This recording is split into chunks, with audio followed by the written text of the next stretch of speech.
అది ఢిల్లీ నగరంలో దట్టమైన పొగమంచు కమ్మేసిన ఒక భయంకరమైన చలిరాత్రి. వాతావరణం ఎంత నిశ్శబ్దంగా ఉందంటే, రోడ్డు మీద చెట్ల నుంచి పడే ఎండిపోయిన ఆకుల శబ్దం కూడా స్పష్టంగా వినిపించేంత నిశ్శబ్దంగా ఉంది వాతావరణం. కానీ ఆ నిశ్శబ్దం వెనక ఒక బంగ్లా పునాదుల్లో దాగి ఉన్న 10 ఏళ్ల క్రితం నాటి ఒక నెత్తుటి నిజం నిద్రలేవబోతుందని ఎవరికీ తెలియదు. గతం అనేది ఎప్పుడూ చచ్చిపోదు. అది సరైన సమయం కోసం భూమి పొరల్లో కాచుకొని కూర్చొనుంటుంది. ఒకప్పుడు కట్టుబట్టలతో ఢిల్లీకి వచ్చిన 5గురు స్నేహితులు ఇప్పుడు వందల కోట్ల రూపాయల టెక్ సామ్రాజ్యానికి అధిపతులు. విక్రమ్, తరుణ్, సిద్ధార్థ్, కార్తిక్, ప్రకాష్. ఈ 5గురు ఢిల్లీలోని అత్యంత ఖరీదైన ప్రాంతాల్లో ఎవరికి వారు విలాసవంతమైన జీవితం గడుపుతున్నారు. విక్రమ్ ఒక పెద్ద పెంట్ హౌస్లో ఉంటే, తరుణ్ ఒక పబ్లో పార్టీ చేసుకుంటున్నాడు. సిద్ధార్థ్ తన ఫామ్ హౌస్లో, కార్తిక్ ఒక లేట్ నైట్ బిజినెస్ మీటింగ్లో, ప్రకాష్ తన లగ్జరీ కార్లో ప్రయాణిస్తున్నాడు. వాళ్ళ జీవితాల్లో డబ్బుకు, సుఖాలకు ఎలాంటి లోటు లేదు. కానీ వాళ్ళ మనసుల లోతుల్లో 10 ఏళ్ల క్రితం సరిగ్గా ఇదే రోజు జరిగిన ఒక దారుణం తాలూకు చీకటి మరక అలాగే ఉండిపోయింది. ఆ మరక పేరే అర్జున్. 10 ఏళ్ల క్రితం ఆ రోజు నవంబర్ 18వ తారీఖు రాత్రి సరిగ్గా 11:32 వాళ్ళ 5గురికి బెస్ట్ ఫ్రెండ్ అయిన అర్జున్ ఒక ఘోరమైన కారు ప్రమాదంలో చనిపోయాడు. ఆ కారు మంటల్లో కాలి బూడిదైపోయిన అర్జున్ శరీర భాగాలు కూడా సరిగ్గా దొరకలేదు. వాళ్ళ టెక్ కంపెనీకి అసలు బ్రెయిన్ అర్జున్దే. అతను చనిపోయాక అతని ఐడియాలతో ఈ 5గురు కోటీశ్వరులైపోయారు. కాలం గడిచిపోయింది. అర్జున్ ఫోన్ నెంబర్, అతని సోషల్ మీడియా అకౌంట్స్ అన్నీ 10 ఏళ్లుగా నిశ్శబ్దమైపోయాయి. కరెక్ట్గా ఆ రోజు రాత్రి సమయం 11:31 అవుతుంది. ఢిల్లీలో విపరీతమైన చలిగాలి వీస్తుంది. విక్రమ్ తన పెంట్ హౌస్లో ఒంటరిగా విస్కీ తాగుతూ కిటికీలో నుండి సిటీని చూస్తున్నాడు. అప్పుడే గడియారం ముళ్ళు కదిలి సమయం సరిగ్గా 11:32 అయింది. సరిగ్గా అదే సెకనులో విక్రమ్ ఫోన్కి ఒక నోటిఫికేషన్ వచ్చింది. పబ్లో ఉన్న తరుణ్కి, ఫామ్ హౌస్లో ఉన్న సిద్ధార్థకి, ఇలా 5గురి ఫోన్లకు ఒకేసారి ఒకే సెకనులో ఒక నోటిఫికేషన్ వచ్చింది. అప్పుడు విక్రమ్ క్యాజువల్గా ఫోన్ తీసి చూడగా, స్క్రీన్ మీద ఉన్న పేరు చూడగానే అతని చేతిలో ఉన్న విస్కీ గ్లాస్ జారి కింద పడి ముక్కలైపోయింది. అతని గుండె కొట్టుకోవడం ఆగిపోయినంత పనయ్యింది. ఆ నోటిఫికేషన్ ఎక్కడి నుంచి వచ్చిందో తెలుసా?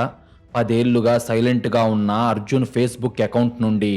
Arjun sent you a message అని స్క్రీన్ మీద నోటిఫికేషన్ బ్లింక్ అవుతుంది. అది చూసి విక్రమ్కి చెమటలు పట్టేశాయి. వణుకుతున్న చేతులతో ఆ మెసేజ్ ఓపెన్ చేశాడు. అందులో 10 ఏళ్ల నాటి పాత ఫోటోలు లేవు. అందులో ఉన్నది ఒకే ఒక్క లైవ్ ఫోటో. ఆ ఫోటో చూసి విక్రమ్ నరాల్లో రక్తం గట్టకట్టుకుపోయింది. ఎందుకో తెలుసా? ఆ ఫోటో విక్రమ్ కరెక్ట్గా ఆ క్షణంలో చేతిలో విస్కీ గ్లాస్ పట్టుకొని విండో బయటకు చూస్తున్న ఫోటో. ఆ ఫోటోని అతని వెనక నుండే, విక్రమ్ పెంట్ హౌస్ లోపలి నుండే ఎవరో సీక్రెట్గా తీశారు. ఆ ఫోటో కింద ఒక క్యాప్షన్ కూడా ఉంది. నీ పాపానికి కౌంట్ డౌన్ మొదలయ్యింది, నీకు మిగిలింది 24 గంటలే అని ఎర్రటి అక్షరాలతో రాసి ఉంది. అయితే మిగిలిన 4గురి పరిస్థితి కూడా అంతే.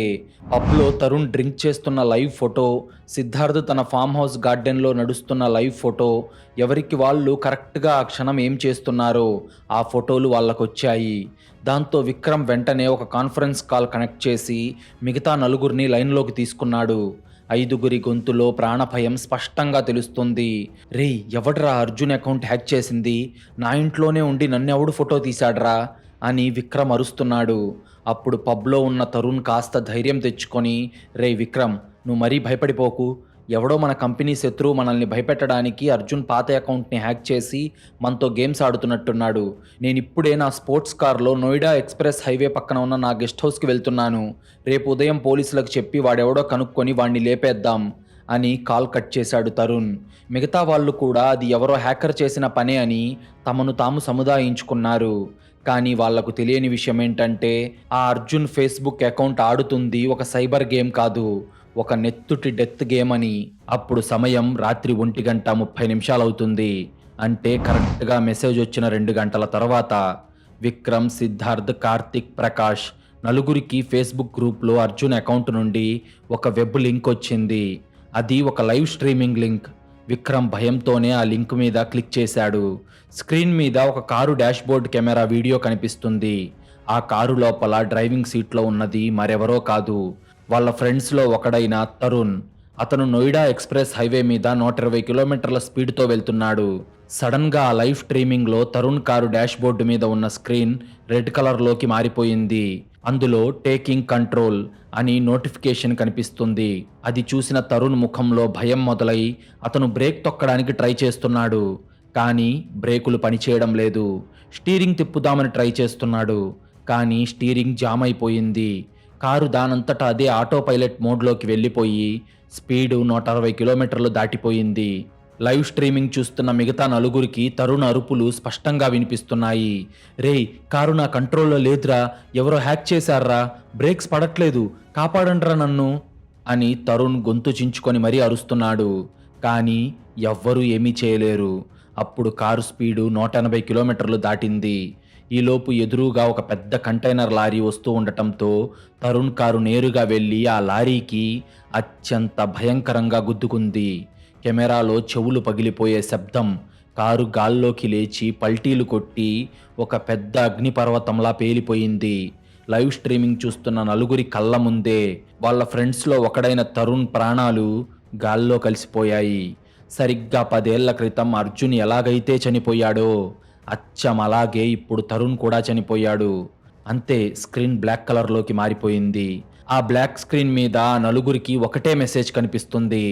ఒకడు అవుట్ అయ్యాడు, ఇంకా 4 వికెట్లున్నాయి అనే మెసేజ్ మాత్రమే కనిపిస్తుంది. మరుసటి రోజు ఉదయం ఢిల్లీ పోలీసులకు ఇది ఒక మామూలు యాక్సిడెంట్ కేసు కాదు అని అర్థమైంది. సిటీలో టాప్ టెక్ కంపెనీ పార్ట్నర్ లైవ్లో చంపబడ్డాడు. దాంతో ఈ case Delhi cyber crime specialist అయిన ఏసీపీ సూర్య చేతికి వెళ్ళింది. సూర్య చాలా sharp and logical police officer. Vikram వాళ్ళ దగ్గర నుండి ఇన్ఫర్మేషన్ తీసుకొని రాత్రి వచ్చిన ఆ లైవ్ స్ట్రీమింగ్ లింక్ని, మెసేజ్ పంపిన అర్జున్ ఫేస్బుక్ అకౌంట్ని ట్రేస్ చేయడం స్టార్ట్ చేసిన సూర్య తన సైబర్ టీంతో కలిసి ఆ అకౌంట్ ఐపీ అడ్రస్ని వెతకడం మొదలుపెట్టాడు. అయితే హ్యాకర్ ఏ విదేశాల్లోనో డార్క్ వెబ్ వాడుతూ దాక్కొని ఉంటాడని సూర్య అనుకున్నాడు. కానీ కొన్ని గంటల సెర్చింగ్ తర్వాత సైబర్ టీం హెడ్ సూర్య దగ్గరకు వచ్చి ఒక మైండ్ బ్లాక్ అయ్యే రిపోర్ట్ ఇచ్చాడు. సార్, నేను ఇప్పుడు చెప్పేది మీరు నమ్మరు. అదేంటంటే ఇది హ్యాక్ చేసిన అకౌంట్ కాదు సార్. అర్జున్ ఒరిజినల్ ఐడి పాస్వర్డ్తోనే లాగిన్ అయ్యారు. అలాగే ఆ సిగ్నల్స్ ఎక్కడో విదేశాల నుండి రావడం లేదు సార్. సిగ్నల్ బౌన్స్ కూడా అవ్వటం లేదు. అది ఒకటే స్టాటిక్ ఐపీ అడ్రస్. అది ఇక్కడే ఢిల్లీ శివార్లలో ఉన్న ఓక్లా శ్మశాన వాటిక లోపల నుండి వస్తుంది. ఖచ్చితంగా చెప్పాలంటే 10 ఏళ్ల క్రితం అర్జున్ని ఎక్కడైతే పూడ్చిపెట్టారో ఆ సమాధిలోని 6 అడుగుల లోపల నుండే ఈ సిగ్నల్ ట్రేస్ అవుతుంది సార్ అని చెప్పాడు ఆ సైబర్ ఎక్స్పర్ట్. అది విన్న సూర్యకి మైండ్ బ్లాక్ అయిపోయింది. ఒక సమాధి లోపల నుండి మెసేజ్లు రావడం ఏంటి, కారుని హ్యాక్ చేసి లైవ్ స్ట్రీమింగ్ చేయడం ఏంటి, అంటే దయ్యాలు కూడా టెక్నాలజీని వాడుతున్నాయా అనుకున్నాడు. నిజానికి సూర్యకు ఈ మూఢనమ్మకాలేమీ పడవు. దీని వెనక ఎవరో ఒక సైకో క్రిమినల్ గాడున్నాడని అతను బలంగా ఫిక్స్ అయ్యాడు. అప్పుడు సమయం రాత్రి 11 గంటలవుతుంది. దట్టమైన పొగమంచులో ఏసీపీ సూర్య తన పోలీస్ టీంతో మట్టి తవ్వే యంత్రాలతో ఓక్లా శ్మశాన వాటికకు చేరుకున్నాడు. విక్రమ్, కార్తిక్లను కూడా అక్కడికి తీసుకొచ్చాడు. చుట్టూ కటిక చీకటి. కేవలం పోలీసు జీపుల హెడ్లైట్ వెలుతురు మాత్రమే ఆ సమాధి మీద పడుతుంది. ఆ సమాధి రాయి మీద అర్జున్ జననం 1990, మరణం 2014 అని చెక్కి ఉంది. దాన్ని చూసిన సూర్య తవ్వండి అని ఆర్డర్ వేశాడు. మట్టి తవ్వుతున్న కొద్దీ విక్రమ్ వాళ్ళకి చెమటలు పడుతున్నాయి. అయితే 6 అడుగుల లోతుకు వెళ్ళాక ఒక చెక్క శవపేటిక తగిలింది. దాన్ని చాలా జాగ్రత్తగా పోలీసులు మరియు ఆ తవ్వే సిబ్బంది బయటకు తీశారు. సూర్య తన చేతిలో ఉన్న ఒక ఇనుప రాడ్డుతో ఆ శవపేటిక మూతను బలంగా పగలకొట్టాడు. అంతే, ఆ శవపేటిక లోపల ఉన్న దృశ్యం చూసి అక్కడ ఉన్న పోలీసులకే కాదు, విక్రమ్కి కూడా నరాల్లో రక్తం గడ్డకట్టిపోయింది. ఎందుకంటే ఆ శవపేటికలో అర్జున్ అస్థిపంజరం లేదు. కనీసం అక్కడ ఒక్క ఎముక కూడా లేదు. దానికి బదులుగా ఆ శవపేటిక నిండా high speed internet cables, blink అవుతున్న ఒక అత్యాధునిక సర్వర్ మరియు దానికి కనెక్ట్ చేసి ఉన్న ఒక ల్యాప్టాప్ ఉన్నాయి. ఆ శ్మశానంలో ఆ సమాధి లోపల ఒక మినీ సర్వర్ రూమ్ రన్ అవుతుంది. అది చూసి షాక్ అయిపోయిన సూర్య ఆ ల్యాప్టాప్ స్క్రీన్ ఓపెన్ చేసి చూశాడు. ఆ స్క్రీన్ మీద విక్రమ్, సిద్ధార్థ్, కార్తిక్, ప్రకాష్ నలుగురి ఫోటోలు ఉన్నాయి. వాళ్ళ ఫోటోల కింద రెడ్ కలర్లో కౌంట్ డౌన్ టైమర్ రన్ అవుతుంది. 14 అవర్స్ లెఫ్ట్ అని పడుతుంది. అది చూసిన సూర్యకు అర్థమైపోయింది. అయితే 10 ఏళ్ల క్రితం ఆ కారులో చనిపోయింది, ఈ సమాధిలో పాతిపెట్టింది అర్జున్ని కాదు. అర్జున్ ఇంకా బతికే ఉన్నాడు. ఒక దయ్యంలాగా మారి టెక్నాలజీని ఒక ఆయుధంగా వాడుకొని తన స్నేహితుల ప్రాణాలు తీయడానికి వస్తున్నాడు అని సూర్యకు అర్థమైపోయింది. కానీ అర్జున్ వాళ్ళని ఎందుకు చంపాలనుకుంటున్నాడు? విక్రమ్ వాళ్ళు 10 ఏళ్ల క్రితం చేసిన ఆ భయంకరమైన పాపం ఏంటి? సమాధి లోపలి నుండే ఒక సిస్టమ్ని ఆపరేట్ చేస్తున్న అర్జున్ ఇప్పుడు ఎక్కడున్నాడు? మిగిలిన 14 గంటల్లో ఆ నలుగురిని కాపాడటానికి ఎస్పీ సూర్య ఏం చేయబోతున్నాడు? ఈ ప్రశ్నలన్నిటికంటే మైండ్ బ్లాక్ అయ్యే ట్విస్ట్ ఏం రాబోతుంది? ఇంతకీ అర్జున్ ఆ నలుగురిని చంపాడా? లేదంటే వాళ్ళు తెలివిగా తప్పించుకున్నారా? ఇదంతా జరుగుతూ ఉండగా బతికున్న ఆ నలుగురు స్నేహితుల మధ్య గొడవెందుకొచ్చింది? ఒకరినొకరు అనుమానించుకుంటూ ఆ నలుగురు పడే సైకలాజికల్ నరకం ఎలా ఉండబోతుంది అనేది చూసే ముందు మీలో చాలామంది మన వీడియోలు చూస్తున్నారు కానీ వీడియోను లైక్ చేయడం లేదు, మన ఛానల్ను సబ్స్క్రైబ్ చేయడం లేదు. ప్లీజ్ మీరు చేసే చిన్న లైక్, ఒక సబ్స్క్రైబ్ మమ్మల్ని ఎంతో ఎంకరేజ్ చేసినట్టుగా ఉంటుంది. ఓక్లా శ్మశాన వాటికలో 6 అడుగుల గోతిలో ఉన్న ఆ ల్యాప్టాప్ స్క్రీన్ మీద పడుతున్న ఎర్రటి కౌంట్ డౌన్ టైమర్ ఏసీపీ సూర్య కళ్ళల్లో ఒక భయంకరమైన నిశ్శబ్దాన్ని నింపింది. 14 అవర్స్ లెఫ్ట్ అని కనిపిస్తున్న ఆ టైమర్లోని అక్షరాలు కేవలం నెంబర్లు కావు, ఆ నలుగురు టెక్ కంపెనీ పార్ట్నర్ల ప్రాణాలకు మిగిలిన ఆయుష్. 10 ఏళ్ల క్రితం చనిపోయాడు అనుకున్న అర్జున్ సమాధిలో అస్థిపంజరం లేదు. వాడు బతికే ఉండి నలుగురిని వేటాడుతున్నాడని స్పష్టంగా అర్థమైపోయింది. దాంతో సూర్య వెంటనే అలర్ట్ అయ్యి, కార్తిక్, విక్రమ్, ఇంకొక క్షణం కూడా మనం ఇక్కడ ఉండకూడదు. మీ మొబైల్ ఫోన్స్, మీ స్మార్ట్ వాచెస్ అన్నీ ఇక్కడే వదిలేయండి. మీ కార్లలో కాదు, నా పోలీస్ జీప్లో ఎక్కండి. మీ దగ్గర ట్రాకింగ్ చేయగలిగే డివైజ్లు ఇంకా ఏమైనా ఉన్నాయేమో అని మిమ్మల్ని పూర్తిగా స్కాన్ చేశాకే నేను ఇక్కడి నుంచి తీసుకెళ్తాను అని సూర్య కఠినంగా ఆర్డర్ వేశాడు. విక్రమ్, కార్తిక్లతో పాటు ఫామ్ హౌస్లో ఉన్న సిద్ధార్థని, ప్రయాణంలో ఉన్న ప్రకాష్ని కూడా పోలీస్ ఎస్కాట్తో అర్ధరాత్రి 3 గంటలకల్లా ఢిల్లీలోని చాణక్యపురిలో ఉన్న ఒక సీక్రెట్ ఇంటెలిజెన్స్ సేఫ్ హౌస్కి తరలించాడు సూర్య. విక్రమ్, కార్తిక్లతో పాటు ఫామ్ హౌస్లో ఉన్న సిద్ధార్థని, ప్రయాణంలో ఉన్న ప్రకాష్ని కూడా పోలీస్ ఎస్కాట్తో అర్ధరాత్రి 3 గంటలకల్లా ఢిల్లీలోని చాణక్యపురిలో ఉన్న సీక్రెట్ ఇంటెలిజెన్స్ సేఫ్ హౌస్కి సూర్య తరలించాడు. అయితే ఆ సేఫ్ హౌస్ మామూలు బిల్డింగ్ కాదు, యాంటీ సైబర్ టెక్నాలజీతో డిజైన్ చేసిన సేఫ్ హౌస్ అది. చుట్టూ సిగ్నల్ జామర్లుంటాయి. అందులోకి బయట నుండి ఎలాంటి ఇంటర్నెట్ సిగ్నల్ కానీ, రేడియో వేవ్స్ కానీ వెళ్ళలేవు. కనీసం లోపల ఉన్న వాళ్ళు ఊపిరి పీల్చే శబ్దం కూడా బయటకు వెళ్ళదు. ఆ నలుగురిని ఆ సేఫ్ హౌస్లోని ఒక పెద్ద కాన్ఫరెన్స్ హాల్లో కూర్చోబెట్టాడు సూర్య. వాళ్ళ ముఖాల్లో నెత్తురు చుక్కలేదు. కొన్ని గంటల క్రితమే తమ కళ్ళెదుటే మంటల్లో కాలి బూడిదైపోయిన తరుణ్ చావు వాళ్ళ నలుగురిని వెంటాడుతుంది. సూర్య వాళ్ళ ముందు నిలబడి తన గన్ను టేబుల్ మీద పెట్టి వాళ్ళ కళ్ళల్లోకి సూటిగా చూస్తూ, మీరు నాకు అబద్ధాలు చెప్తే మిమ్మల్ని నేను కాపాడలేను. అసలు 10 ఏళ్ల క్రితం ఏం జరిగింది? ఆ అర్జున్ మిమ్మల్ని ఎందుకు చంపాలనుకుంటున్నాడు? ఆ రోజు కారు యాక్సిడెంట్లో చనిపోయింది వాడు కాకపోతే మరింకెవరు అని సూర్య గట్టిగా అడిగాడు. విక్రమ్ 2 చేతులతో తలపట్టుకొని భోరున ఏడ్చాడు. ప్రాణభయం వాడి అహంకారాన్ని పూర్తిగా తుడిచేసింది. అప్పుడు విక్రమ్ మాట్లాడుతూ, సార్, మేమంతా ఒక టెక్ కంపెనీ స్టార్ట్ చేశాం. అందులో మేమంతా పార్ట్నర్స్. కానీ మా కంపెనీకి అసలు ప్రాణం అర్జున్. వాడొక అద్భుతమైన టెక్ జీనియస్ సార్. వాడు 10 ఏళ్ల క్రితమే మనుషుల ఆలోచనలను పసిగట్టి వాటంతట అవే నిర్ణయాలు తీసుకునే ఒక అడ్వాన్స్డ్ ఆర్టిఫిషియల్ ఇంటెలిజెన్స్ అల్గారిథంని క్రియేట్ చేశాడు. ఆ కోడ్ విలువ అప్పట్లోనే 100 కోట్లు సార్. దాన్ని ఒక అమెరికన్ కంపెనీకి అమ్మేస్తే మన లైఫ్ సెటిల్ అయిపోతుందని మేమంతా అడిగాం. కానీ అర్జున్ దానికి ఒప్పుకోలేదు. ఆ కోడ్ ఒక ఆయుధం లాంటిదని, దాన్ని దేశ భద్రత కోసం ఫ్రీగా ఇవ్వాలని వాడు నిర్ణయించుకున్నాడు. అప్పుడే మాకు ఆశ పుట్టింది సార్. వాడు బతికుంటే ఆ కోడ్ మాకు దక్కదు, మేము కోటీశ్వరులం అవ్వలేం. అందుకే నవంబర్ 18వ తేదీ రాత్రి పార్టీ చేసుకుందామని వాడిని మా ఫామ్ హౌస్కి పిలిచి వాడు తాగే మందులో విపరీతమైన మత్తుమందు కలిపాం సార్. అది తాగి వాడు స్పృహ తప్పి పడిపోయాక వాడి వేలిముద్రలు, ఐరిస్ స్కాన్ వాడుకొని ఆ కోడ్ మొత్తాన్ని మా సర్వర్స్లోకి కాపీ చేసుకున్నాం సార్. ఆ తర్వాత వాడిని డ్రైవింగ్ సీట్లో కూర్చోబెట్టి స్టీరింగ్ లాక్ చేసి ఆ కారుని ఒక లోయలోకి తోసేసి నిప్పంటించాం. వాడి శరీరం పూర్తిగా కాలి బూడిదైపోయి కొన్ని ముక్కలు మాత్రమే మిగిలాయి సార్. ఆ ముక్కల్నే శవపేటికలో పెట్టి సమాధి చేశాం. ఆ తర్వాత పోలీసులకు లంచాలిచ్చి దాన్ని ఒక యాక్సిడెంట్గా క్రియేట్ చేశాం. ఆ అల్గారిథం కోడ్ వల్లే సార్ ఈరోజు మేము కోటీశ్వరులయ్యాం అని నిజమంతా కక్కేశాడు. అది విన్న సూర్యకి రక్తం ఉడికిపోయింది. కేవలం డబ్బు, టెక్నాలజీ కోసం ఒక ప్రాణ స్నేహితుడిని అంత కిరాతకంగా చంపిన ఈ నలుగురు మృగాలను అతని చేతులతోనే కాల్చి చంపాలి అని సూర్యకనిపించింది. కానీ అతని డ్యూటీ వాళ్ళని కాపాడటం కాబట్టి అప్పుడు అతను, కానీ మీరు చంపింది అర్జున్ని కాదు. మీరు వాడిని మత్తుమందిచ్చి కారులో కూర్చోబెట్టకముందే వాడు తన ప్లేస్లో వేరే ఎవరినో కూర్చోబెట్టి ఎస్కేప్ అయి ఉంటాడు. అందుకే ఇప్పుడు ఒక దయ్యంలా టెక్నాలజీని వాడుకొని మీ అందరినీ వేటాడుతున్నాడు. ఈ సేఫ్ హౌస్లోకి వాడి సిగ్నల్స్ రావు. కౌంట్డౌన్ ముగిసే వరకు మీరిక్కడే ఉంటారు అని కౌంట్డౌన్ ముగిసే వరకు మీరిక్కడే ఉంటారు. మీకే ఇబ్బంది లేదు, మీరు భయపడొద్దు అని సూర్య వాళ్లకు ధైర్యం చెప్పాడు. కానీ సూర్య లాజిక్ని, ఆ సేఫ్ హౌస్ టెక్నాలజీని సవాల్ చేస్తూ ఒక మైండ్ బ్లాక్ అయ్యే సంఘటన జరిగింది. ఆ కాన్ఫరెన్స్ హాల్లో ఉన్న స్మార్ట్ టీవీ సడన్గా ఆన్ అయ్యింది. జామర్స్ ఉన్నా కూడా టీవీ ఆన్ అవ్వడం ఏంటని సూర్య షాక్ అయ్యాడు. టీవీ స్క్రీన్ మీద బ్లింక్ అవుతున్న విజువల్ చూసి ఆ నలుగురికి గుండెలాగిపోయాయి. ఆ టీవీలో కరెక్ట్గా ఆ క్షణంలో వాళ్ళు సేఫ్ హౌస్లో భయంతో కూర్చున్న లైవ్ వీడియో కనిపిస్తుంది. బయట నుండి ఎలాంటి సిగ్నల్ రాకపోయినా వాళ్ళ లైవ్ వీడియో ఎలా ప్లే అవుతుంది అని అయోమయంగా చూస్తున్న సూర్య పోలీసు బుర్రకి ఒక భయంకరమైన నిజం తట్టింది. జామర్స్ని దాటి సిగ్నల్ వస్తుందంటే హ్యాకర్ బయట లేడు. హ్యాకర్ వాడిన సిగ్నల్ ట్రాన్స్మిటర్ ఇక్కడే, ఈ గదిలోనే మీ నలుగురిలో ఎవడి దగ్గర ఉంది. మీలో ఒకడు వాడికి ఇన్ఫర్మేషన్ పాస్ చేస్తూ మనతో గేమ్ ఆడుతున్నాడు.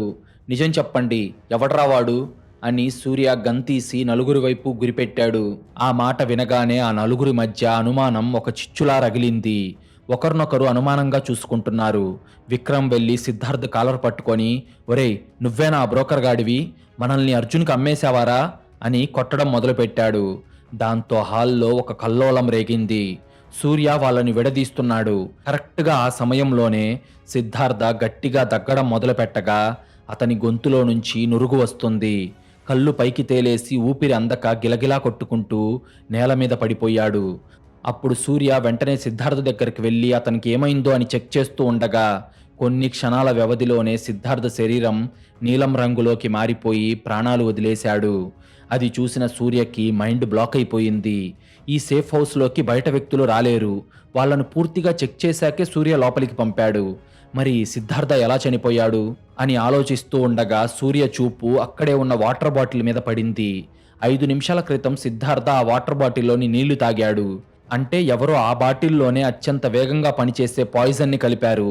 అది కలిపింది ఖచ్చితంగా ఈ గదిలో ఉన్న మిగిలిన ముగ్గురులో ఒక్కడే అనే నిర్ణయానికి వచ్చిన సూర్య వెంటనే తన గన్నుని విక్రమ్, కార్తిక్, ప్రకాష్ల వైపు గురిపెట్టి, చేతులు పైకెత్తండి, ఎవడ్రా వాణ్ణి చంపింది, మీ ముగ్గురులో ఉన్న అర్జున్ గాడి మనిషి ఎవరు అని గట్టిగా అరిచాడు. ముగ్గురు భయంతో చేతులు పైకెత్తారు. అప్పుడు సూర్య వాళ్ళ శరీరంలోని అణువుని చెక్ చేశాడు. అప్పుడు కార్తిక్ వేసుకున్న బూట్ల అడుగు భాగంలో దాచిపెట్టిన ఒక చిన్న కమ్యూనికేషన్ మైక్రోచిప్ మరియు ఒక అతి చిన్న పాయిజన్ బాటిల్ సూర్యకు దొరికేశాయి. ఆ చిప్పు, ఆ పాయిజన్ బాటిల్ దొరికిపోగానే అప్పటిదాకా ప్రాణభయంతో వణుకుతున్నట్టు నటిస్తున్న కార్తిక్ ముఖంలో సడన్ గా ఒక సైకో లాంటి నవ్వు మొదలయ్యింది. వాడు నవ్వుతూ చేతులు కిందకు దించాడు. ఆ నవ్వు చూసి విక్రమ్, ప్రకాష్లకు రక్తం గడ్డకట్టిపోయినట్టు అనిపించింది. అవునరా, సిద్ధార్థ గాడి వాటర్ బాటిల్లో పాయిజన్ కలిపింది నేనే. బయట నుండి ఆ సమాధిలో ఉన్న సర్వర్కి ఇక్కడికి నెట్వర్క్ కనెక్షన్ క్రియేట్ చేసి మన వీడియోలు వాడికి పంపింది కూడా నేనే అని కార్తిక్ కిరాతకంగా నవ్వుతూ నిజాన్ని ఒప్పుకున్నాడు. అదంతా విన్న ప్రకాష్, ఒరేయ్ ద్రోహి, ఎందుకురా ఇలా చేశావు, మనమంతా కలిసే కదరా వాడిని చంపాం, ఇప్పుడు వాడితోనే చేతులు కలిపి మమ్మల్ని ఎందుకు చంపుతున్నావురా అని ప్రకాష్ కోపంతో అరిచాడు. అప్పుడు కార్తిక్ నవ్వుతూ, ఎందుకంటే 6 నెలల క్రితమే అర్జున్ నాకు ఫోన్ చేశాడు.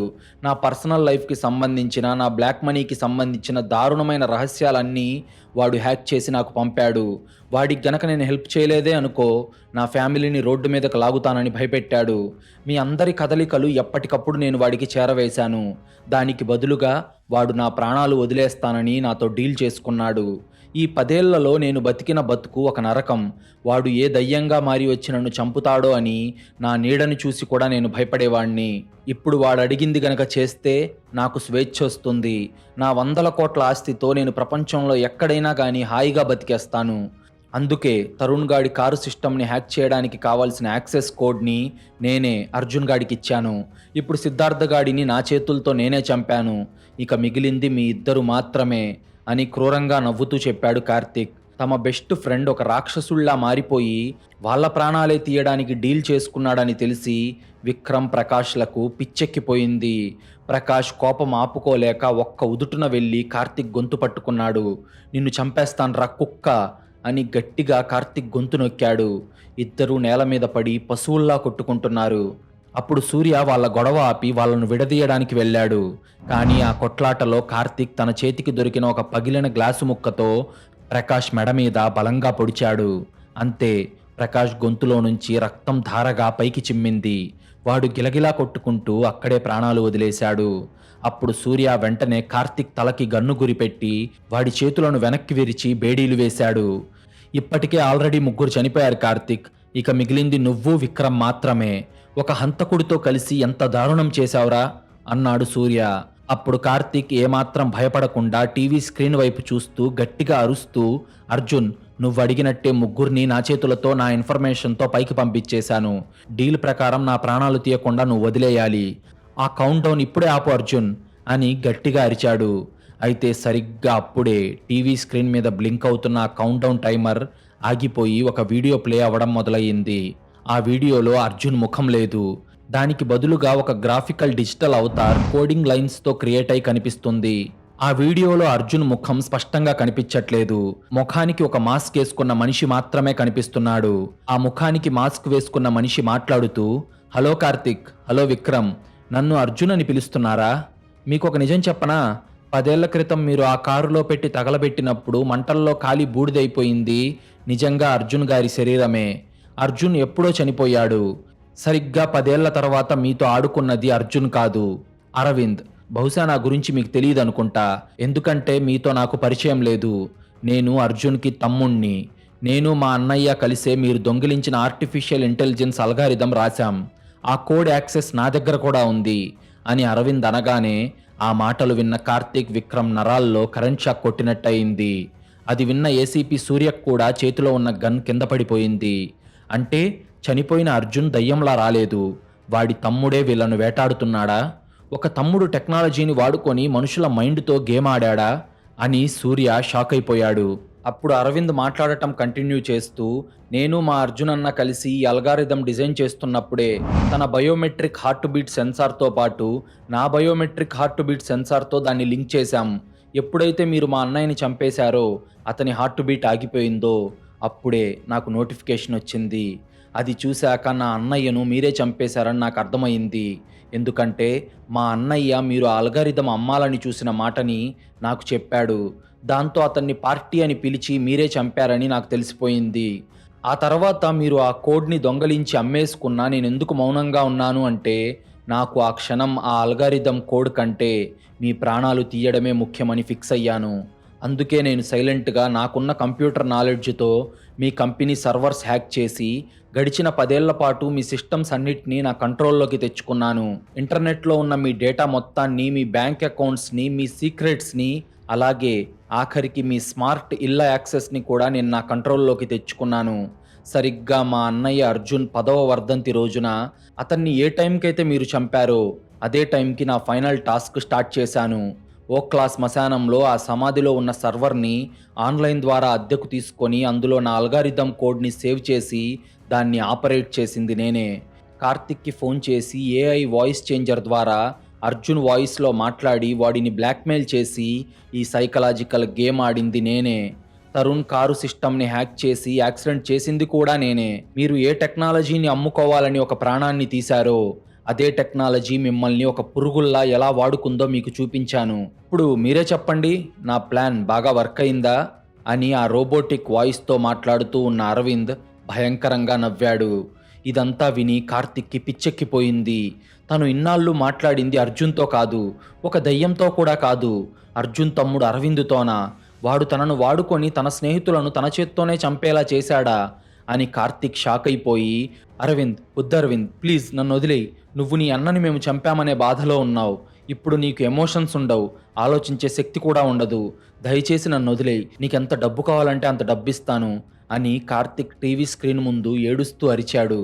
అప్పుడు అరవింద్ కోపంగా, విక్రమ్, కార్తిక్, మీరిద్దరూ వందల కోట్లు దోచుకున్నారు. గడిచిన 10 నిమిషాల్లో నేను మీ 5గురి బ్యాంక్ అకౌంట్స్ ని హ్యాక్ చేసి మీ వందల కోట్ల ఆస్తిని దేశవ్యాప్తంగా ఉన్న అనాథాశ్రమాలకు ట్రాన్స్ఫర్ చేశాను. మీరిప్పుడు హీరోలు కాదు, జీరోలు. నేను మీతో మాట్లాడటం ఇదే ఆఖరిసారి. ఈ సేఫ్ హౌస్ తలుపులు బయట నుండి ఎలక్ట్రానిక్గా లాక్ చేయబడ్డాయి. పాస్వర్డ్ కేవలం నా దగ్గర మాత్రమే ఉంది. ఏసీపీ సూర్య గారు, మీరిక్కడి నుండి ఎస్కేప్ అవ్వడానికి వేరే ఎమర్జెన్సీ రూట్ ఓపెన్ చేస్తున్నాను. అది ఎక్కడుందో మీకు బాగా తెలుసు. కానీ వీళ్ళిద్దరికీ మాత్రం ఇక్కడే సమాధి కట్టబోతున్నాను. వీళ్ళు చేసిన డిజిటల్ క్రైమ్స్, అలాగే వీళ్ళే తరుణ్, సిద్ధార్థ్, ప్రకాష్లను చంపారు అని నేను సృష్టించిన పక్కా నకిలీ ఆధారాలు ఇప్పుడే అన్ని న్యూస్ ఛానల్స్కి వెళ్ళిపోయాయి. వీళ్ళు బతికున్నా, వీళ్ళను మీరు బతికించినా పక్కాగా వీళ్ళిద్దరూ జైల్లో కుల్లి కుల్లి చావాల్సిందే. నా అన్న అర్జున్ ఆత్మకు వీళ్ళ చావులతో శాంతి చేకూరుతుంది అని చెప్పిన అరవింద్ మాయమైపోయాడు. ఆ టీవీ స్క్రీన్ కూడా బ్లాక్గా మారిపోయింది. వెంటనే సేఫ్ హౌస్లో ఉన్న emergency gas pipe line open అయిపోయింది. అప్పుడు సూర్య తన ముఖానికి కర్చీఫ్ అడ్డు పెట్టుకొని అరవింద్ ఓపెన్ చేసిన ఎమర్జెన్సీ ఎగ్జిట్ గేట్ ద్వారా బయటకు పరిగెత్తాడు. కానీ కార్తిక్, విక్రమ్లకు ఆ ఎగ్జిట్ డోర్ లాక్ అయిపోయింది. వాళ్ళిద్దరూ ఆ గ్యాస్ పీలుస్తూ ఆ 4 గోడల మధ్య ఊపిరాడక గిలగిలా కొట్టుకుంటున్నారు. ఒక మనిషిని చంపి అక్రమంగా కోట్ల రూపాయలు సంపాదించిన వాళ్ళు ఇప్పుడు ఒక బాధితుడి తమ్ముడు వేసిన ట్రాప్లో పడి కుక్కల్లా చస్తూ, అర్జున్ మమ్మల్ని క్షమించరా అంటూ ఆ ఇద్దరు రక్తపు వాంతులు చేసుకొని అక్కడే ప్రాణాలు వదిలారు. బయటకొచ్చిన ఏసీపీ సూర్య ఆ సేఫ్ హౌస్ వైపు చూస్తూ నిశ్శబ్దంగా నిలబడిపోయాడు. చట్టం మనుషులను శిక్షిస్తుంది, నేరస్తులను పట్టుకుంటుంది. కానీ అన్నను కోల్పోయిన ఒక తమ్ముడు టెక్నాలజీని వాడి చనిపోయిన తన అన్న కోసం ఇంత పక్కాగా, ఇంత భయంకరమైన సైకలాజికల్ టెక్నాలజీ గేమ్ ఆడి రివెంజ్ తీసుకుంటాడని సూర్య ఊహించలేకపోయాడు. నిజానికి అర్జున్కి అరవింద్ సొంత తమ్ముడు కాదు. చిన్నప్పుడే అర్జున్ తల్లి చనిపోవడంతో అర్జున్ తన ప్రతి పుట్టినరోజుని అనాథాశ్రమంలో తన తండ్రితో కలిసి జరుపుకునేవాడు. అలా ఒక పుట్టినరోజు జరుపుకుంటున్న సమయంలో అర్జున్ అరవింద్ను చూసి తన తండ్రితో, నాన్న, ఈ చిన్న బాబుని మనతో తీసుకెళ్దాం నాన్న, నాకు ఆ తమ్ముడు కావాలి నాన్న అని బతిమాలి తన తండ్రిని ఒప్పించి అరవింద్ని తన ఇంటికి తీసుకెళ్లాడు. అలా అర్జున్, అరవింద్ సొంత అన్నదమ్ముల కంటే ఎంతో ప్రేమగా ఉండేవాళ్ళు. అర్జున్ చిన్నప్పటి నుండే కోడింగ్, టెక్నాలజీ మీద ఆసక్తితో వాటిని నేర్చుకుంటూ ఉండగా తన అన్నయ్యతో కలిసి అరవింద్ కూడా దాన్ని నేర్చుకున్నాడు. అలా అర్జున్కి దేవుడిచ్చిన తమ్ముడే ఈరోజు అర్జున్ ఆత్మకి శాంతి కలిగించాడు. కానీ పోలీసులు ఎంత వెతికినా అరవింద్ ఆచూకీ మాత్రం పోలీసులకు దొరకలేదు. దాంతో సూర్య కూడా చనిపోయిన వాళ్ళేం పుణ్యాత్ములు, దేశాన్ని ఉద్ధరించే వాళ్ళు కాదు, దుర్మార్గమైన వాళ్లే కదా అని ఆ కేసుని పక్కన పెట్టేశాడు. ద్రోహం అనేది ఎప్పుడూ ఒక రిటర్న్ గిఫ్ట్తో వస్తుంది. తోడబుట్టిన వాళ్ళు మనల్ని మర్చిపోతారేమో కానీ కష్టంలో మన ద్వారా సహాయం పొంది జీవితం పొందిన వాళ్ళు మాత్రం మనల్ని ఎప్పటికీ మర్చిపోరు. అది మంచిగా అయినా చెడుగా అయినా. ఓ క్లాస్ శ్మశాన వాటికలో అర్జున్ అస్థిపంజరం కాలి బూడిదైనా అతను పెంచుకున్న అతని తమ్ముడు తన అన్నయ్యకు జరిగిన అన్యాయాన్ని అదే టెక్నాలజీని వాడుకొని కడిగేశాడు. కంటికి కనిపించని అరవింద్ని చట్టం కూడా ఏమీ చేయలేకపోయింది. మీకు గనుక ఈ క్రైమ్ స్టోరీ నచ్చినట్లయితే ఇప్పుడే ఈ వీడియోను లైక్ చేసి మా ఛానల్ను సబ్స్క్రైబ్ చేసుకోండి. మీరు చేసే చిన్న లైక్, ఒక సబ్స్క్రైబ్ మమ్మల్ని ఎంతో ఎంకరేజ్ చేసినట్టుగా ఉంటుంది.